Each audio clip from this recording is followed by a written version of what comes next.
In the psychology department at Cornell University, preserved in a glass jar of formaldehyde, rests one of the most infamous brains in American criminal history.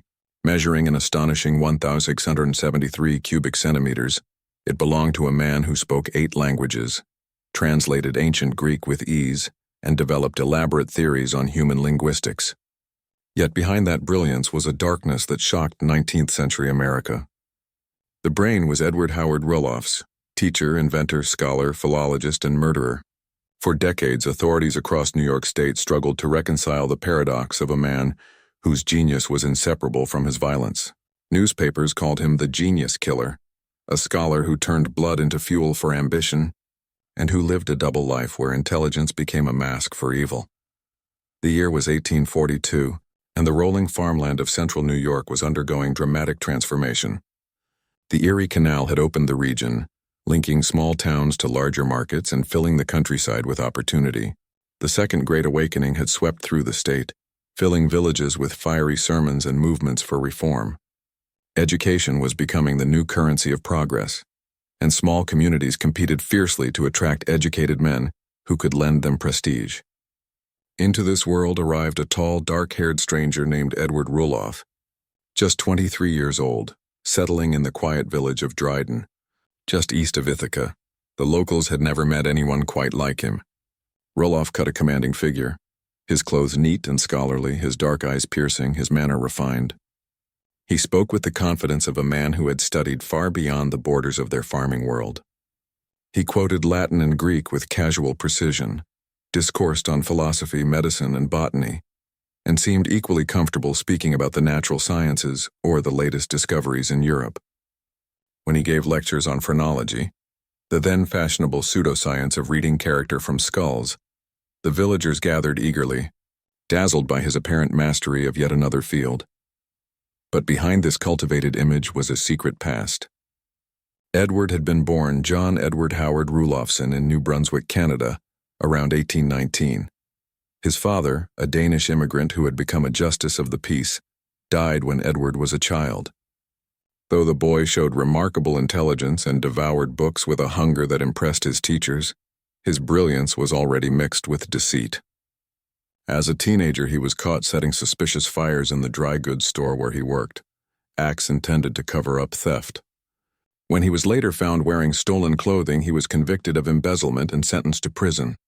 Prison should have reformed him, but it only sharpened his cunning. He studied relentlessly, learning not only from books but from the hardened criminals around him. By the time he crossed into the United States, he had abandoned his birth name and reinvented himself as Edward Rulloff, a man of letters, a rising scholar. He was no longer just a petty thief. He was a predator who understood that the guise of education and refinement could conceal a far darker core. In Dryden, he was welcomed with open arms. He worked in a local apothecary, impressing townsfolk with his knowledge of botanical medicine. Farmers consulted him on their crops, politicians sought his advice on governance, and well-to-do families invited him into their homes as a respected guest. Soon he was offered the position of schoolmaster, which gave him not only status but access to young minds. Among his students was 17-year-old Harriet Shutt, daughter of one of Dryden's most prominent farming families. Harriet was admired throughout the county, a tall, striking young woman with pale skin, light brown hair that shimmered in the sunlight, and hazel eyes alive with intelligence. She came from a prosperous family, her father John Shutt being a man of means and influence. To the townspeople, she was destined for a fine marriage, perhaps to another wealthy farmer or a rising professional.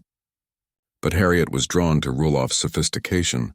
In her sheltered rural life, he represented the exotic, a man of the world, cultured, intellectual, offering stories and knowledge she had never encountered. Their courtship raised eyebrows but was tolerated, as Edward's reputation as a scholar seemed to outweigh lingering doubts. Yet signs of danger appeared early. Rulloff's temper was unpredictable, his jealousy fierce. He flew into rages over minor slights, and his obsession with Harriet bordered on possessive mania. Still, on December 31, 1843, amid a heavy snow, they married at the Shutt family farm. The wedding should have been joyous, but even then his mask slipped. When the minister congratulated Harriet with a polite kiss on the cheek, Edward's face darkened in a fit of jealous fury so intense that guests stepped back in shock.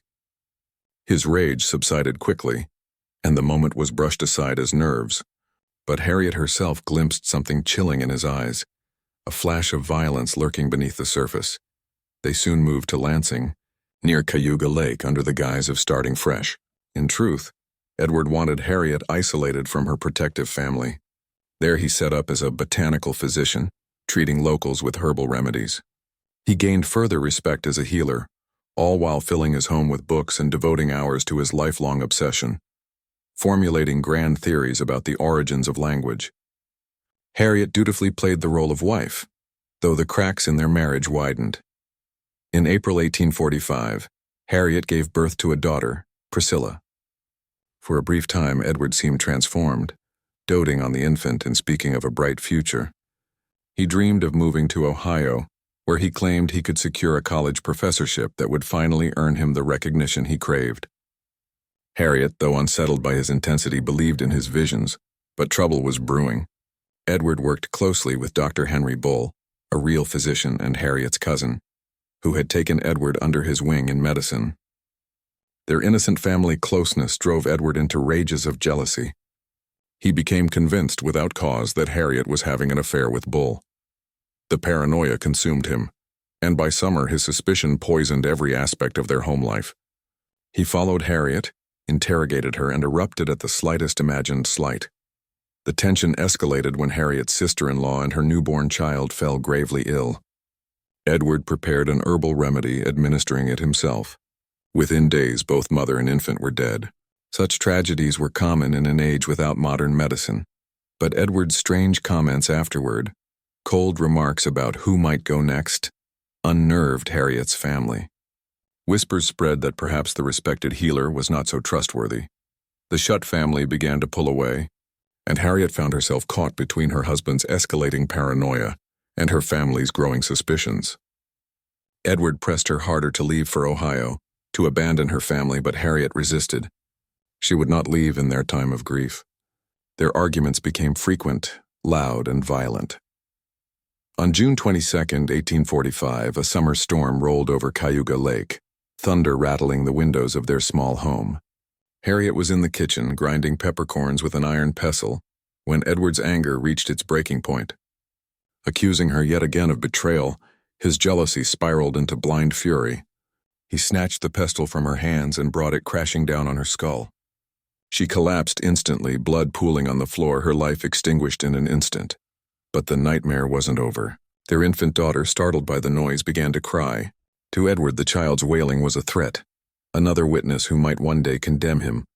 With the same cold calculation he had used in his scholarly pursuits, he prepared a poisonous narcotic from his collection of herbs and administered it to the baby. Priscilla's cries grew faint, then ceased. Silence returned to the house, broken only by thunder outside. In less than an hour, Edward Rulloff had destroyed his family. And yet, in the days and weeks that followed, he would try to convince an entire community that nothing was amiss. The disappearance of Harriet and little Priscilla Rulloff stunned the village of Lansing. Neighbors called the next day, concerned by the unusual silence around the home. They found Edward alone, disheveled, his explanations uneasy and inconsistent. He claimed Harriet had left to visit relatives, first in Seneca County, then in Pennsylvania, then finally in Ohio. Each version contradicted the last. Why would she leave without her jewelry, her travel basket, the belongings she never went anywhere without? Why had she not written to her devoted family? The Shutt family knew instantly that something was wrong. Edward tried to maintain the facade of a grieving, confused husband. He even penned a letter in his precise, flowery hand, addressed to Harriet, asking her to write to her family and quiet the rumors. But no letter ever came. 6 agonizing weeks passed, the silence more damning than any evidence. Neighbors recalled seeing Edward loading a heavy chest into a borrowed wagon on the morning after Harriet's disappearance. He had driven toward Cayuga Lake, alone and nervous. Some believed he had sunk the bodies in its deep waters. The Shutt brothers, William and Ephraim, refused to rest. They searched tirelessly, questioning neighbors, organizing a manhunt. Witnesses remembered Edward near the lake at odd hours, his demeanor furtive. Suspicion grew into certainty. Harriet and Priscilla had been murdered. When pressure became unbearable, Edward vanished under cover of night, claiming he was going to Ohio to reunite with his family. But Ephraim Shutt would not let his sister's killer slip away. He pursued him across New York State in a chase that became the stuff of legend. In Rochester, Ephraim finally spotted him attempting to board a train west. Edward, cornered, kept his composure. He greeted his brother-in-law warmly, pretending coincidence, claiming he was on his way to Harriet and Priscilla. He even invited Ephraim to join him. For a time, they traveled together under a tense truce, Edward spinning lies, Ephraim watching him like a hawk. In Buffalo, Edward seized his chance. At the bustling docks as they prepared to board a steamboat, he slipped into the crowd and vanished. Ephraim searched frantically, but the fugitive was gone. Back in Lansing, suspicions hardened into grim certainty. The lake was dragged for weeks.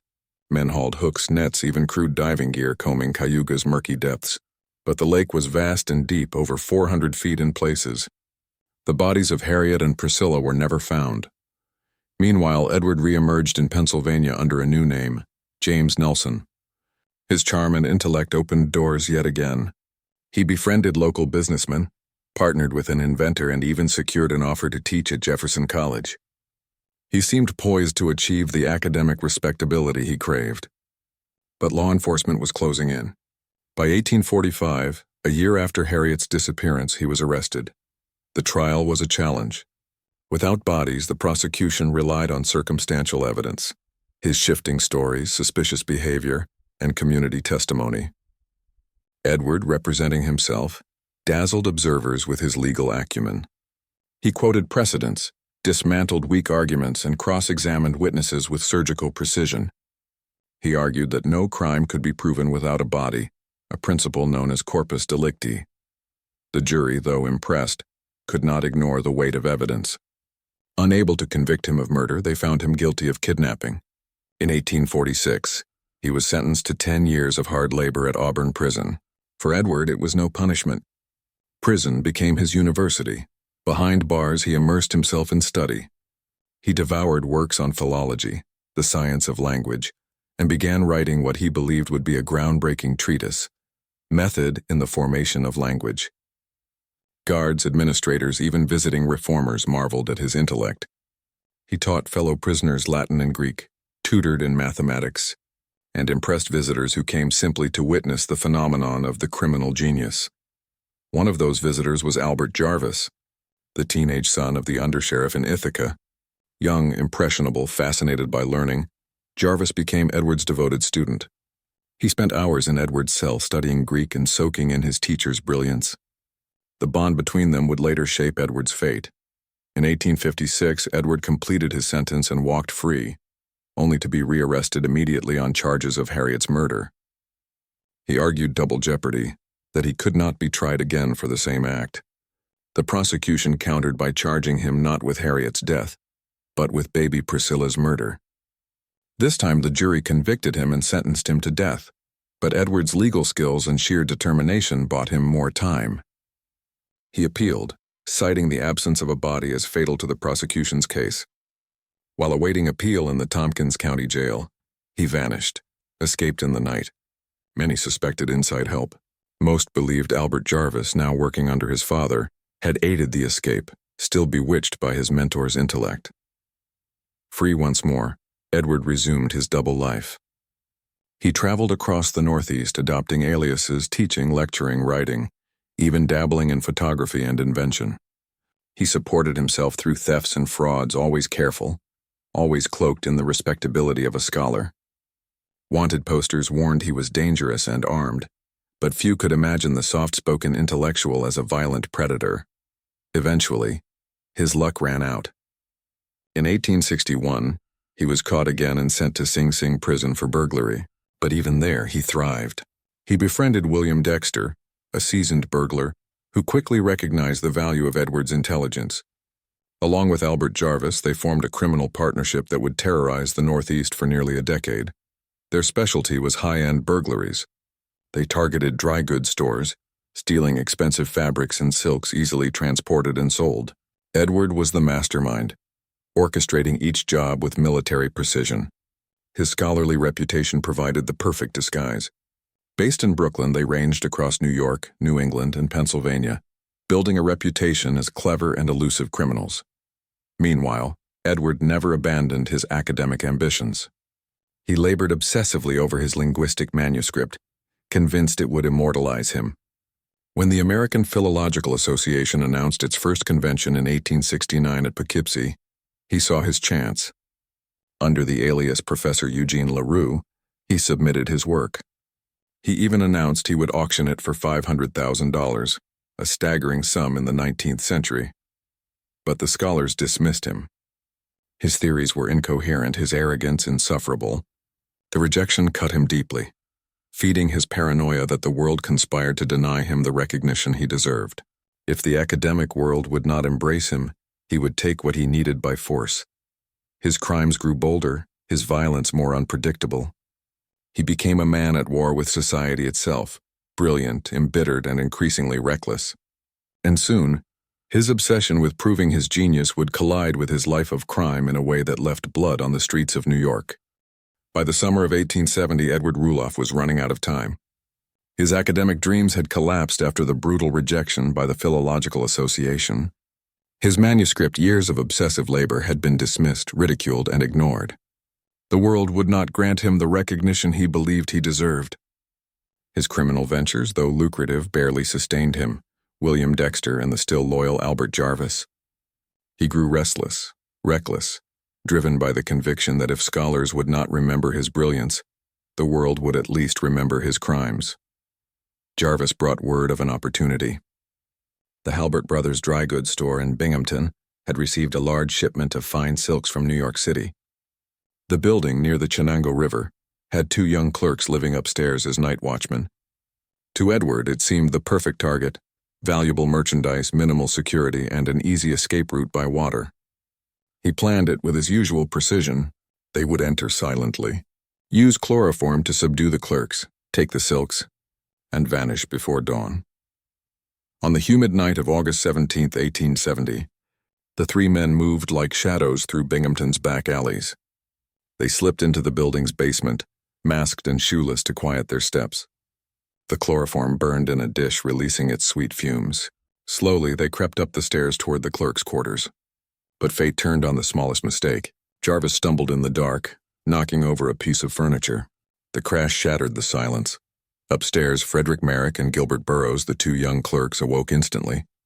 Merrick, just 21, snatched the pistol he kept under his pillow. He aimed and pulled the trigger. The gun misfired. Undeterred, he grabbed a stool and hurled it at the intruders. Burroughs lunged at Dexter, the 2 men grappling violently in the dark. For a moment, the tide turned. The clerks fought with desperate courage, driving back the invaders. Edward tried intimidation. He fired a warning shot into the ceiling, then another, but Merrick refused to yield. He threw himself at Jarvis with fury, determined to defend his employer's property. Edward's patience snapped. He leveled his pistol at Merrick's head and pulled the trigger. The young man fell dead instantly, his blood staining the walls. In that moment, Edward crossed the final line, from thief and fraud to cold-blooded killer. Burroughs, realizing his friend was gone and the odds hopeless, fled into the night, screaming for help. His cries roused the town. Neighbors poured into the street. Lawmen rallied. Dogs were unleashed. The 3 criminals bolted, racing for the Chenango River. Jarvis, bleeding from his struggle, assured them the water was shallow enough to wade across. It was a fatal miscalculation. The river swallowed them. Jarvis, weakened by blood loss, was dragged under and disappeared. Dexter, unable to swim, thrashed helplessly before sinking. Only Edward, strong and desperate, fought his way to the opposite bank. Gasping, soaked, he stumbled into the darkness, pursued by the shouts of a furious town. His escape was brief. At dawn, he reached a nearby farm, hiding in the outhouse. But police were everywhere, and when confronted, he panicked and ran. That single act gave him away. He was captured and hauled back to Binghamton, where Judge Ransom Balcom recognized him immediately. "You are Edward H. Rulloff," the judge declared. "You murdered your wife and child in Lansing in 1845. The room fell silent. Decades of crimes had finally caught up with him. The evidence was overwhelming. At the store, police found a shoe left behind, stuffed with cloth to compensate for a missing toe Edward had lost to frostbite years before. It was as distinctive as a fingerprint. On the drowned bodies of Jarvis and Dexter, they found documents that led investigators straight to Edward's Brooklyn apartment. Inside, they discovered maps, stolen goods, false identities, and his endless manuscripts, proof of the double life he had lived for decades. The trial began in January 1871 and became a national spectacle. Crowds of 2,000 packed into a courthouse built for half that number. Newspapers from across the country covered every detail. The fascination was not only the crime, but the paradox of the man himself, scholar, linguist, murderer. Once again, Edward defended himself with eloquence and skill, but this time the evidence was insurmountable. The jury found him guilty of murdering Frederick Merrick. Facing execution, Edward clung to his delusions of grandeur. He petitioned Governor John T. Hoffman for clemency, not to spare his life, but to delay his hanging until he could complete his linguistic theories. He argued that his manuscript would benefit all of humanity. Shockingly, some prominent men supported him. Horace Greeley, the influential newspaper editor, wrote in his defense. Mark Twain, with biting sarcasm, mocked the idea in a letter, offering to provide a substitute criminal for execution if scholars truly wished to save Edward's brain for posterity. The appeals failed. On May 18, 1871, Edward Howard Rulloff was led to the gallows in Binghamton. Thousands gathered to watch New York's final public hanging. His last words, accounts differ, were either, "Hurry it up, I want to be in hell in time for dinner," or simply, "I can't stand still." Moments later, the trapdoor fell. The genius killer was gone, but his story did not end there. Within hours, doctors from Cornell removed his brain for study. It was measured, dissected, declared the second largest criminal brain ever recorded. To this day, it sits preserved in Cornell's Wilder Brain Collection, a macabre reminder of the man who had once terrified the Northeast. Edward Rulloff's case shook 19th century America.